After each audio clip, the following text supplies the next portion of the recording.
Des airs d'été règnent encore sur les plages de la Côte d'Azur. Les températures encore clémentes permettent aux locaux de profiter encore des joies de la baignade.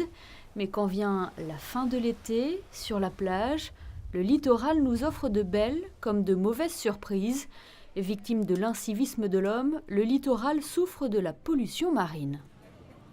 Voilà ce que nous avons pu trouver en quelques secondes de marche sur cette plage de Cap d'Aille, principalement des mégots. Allons voir un petit peu ce que nous pouvons trouver en mer.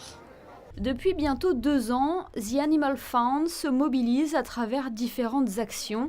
Dernièrement, l'association a réuni ses membres pour une sortie en mer, en kayak, non pas pour le plaisir, mais pour ramasser les déchets stagnants. Un engagement cher à sa présidente, Berit Legrand, qui milite depuis plusieurs années pour la protection de notre planète. Sans l'océan, il y a un océan propre, on ne peut pas vivre parce que c'est l'océan qui nous donne plus que la moitié de notre oxygène.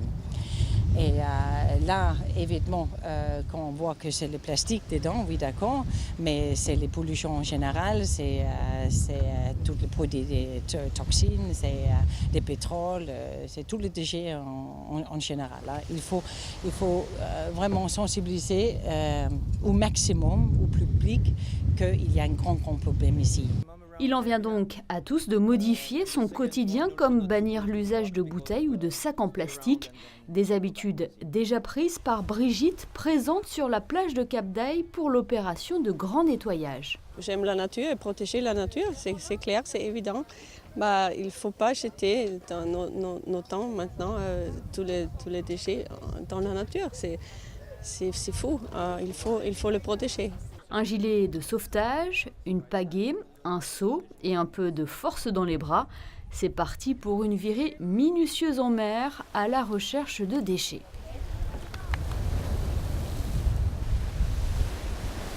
On ne sort pas très loin, mais il y a beaucoup de plastique et partout. Et effectivement, ça surprend parce qu'on ne le voit pas d'ici, mais une fois qu'on est là, il y en a partout, malheureusement. Prête pour une virée en mer du coup ? Oui, absolument. Moi, j'adore les activités aquatiques, donc on peut combiner le plaisir et l'utile en faisant une bonne action. Et d'ailleurs, tout le monde peut s'y mettre, surtout qu'en regardant, il y a énormément de mégots déjà sur la plage.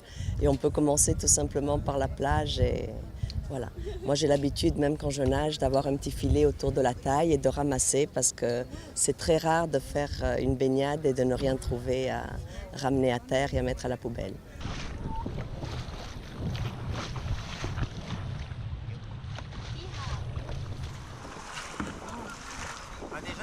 Quand c'est plat, il faut les chercher un peu. C'est donc cette partie de la Méditerranée qu'une dizaine de kayaks explorent, celle qui longe la pointe des Douaniers. Les conditions météo ne sont pas idéales. Cependant, lors d'une escale sur cette plage, l'homme a laissé des traces sur son passage et pas forcément des plus gratifiantes. Émilie n'est malheureusement plus surprise de ces actes d'incivisme. On cherche ce qui ne devrait pas être sur les plages, tout ce qui est déchets. Alors laissé par les gens, puisque là on est sur une plage, ou alors ramené par la mer. Et il y a pas mal. Déjà là, avec une journée un peu compliquée, parce qu'il y a du vent, des vagues, on ne trouve pas beaucoup, mais il y en a quand même, notamment des mégots de cigarettes. Vous êtes étonné parfois de ce que vous pouvez trouver en mer ? Étonné, plus maintenant. Parce que j'ai l'impression qu'on peut trouver de tout. C'est vrai qu'il y a quelques années en arrière, je me rappelle que ça m'avait choquée. Et aujourd'hui, c'est quelque chose qui est malheureusement devenu commun. Et par contre, j'ai toujours essayé de ramasser ce que je voyais autour de moi. Ouais. Aujourd'hui, le terme continent en plastique dans les océans est utilisé par les scientifiques tant le nombre de déchets y sont retrouvés. En mer, le plastique se décompose en des milliards de nanoparticules polluantes, invisibles à l'œil nu. Elles peuvent pourtant se retrouver dans nos assiettes. L'expérience vaut la peine parce qu'on se rend compte de l'extérieur que tout est propre. Mais quand on est sur le haut, on se rend compte que c'est vraiment sale et qu'il est grand temps de faire quelque chose avant qu'on soit tous empoisonnés directement ou indirectement par ce qu'on mange. Bien sûr que les poissons absorbent tout ce que l'on leur laisse. Pollution marine, c'est 80% de la pollution terrestre, il ne faut pas l'oublier. Et donc à ce niveau-là, on a tous un grand rôle à notre niveau à jouer, ça c'est certain.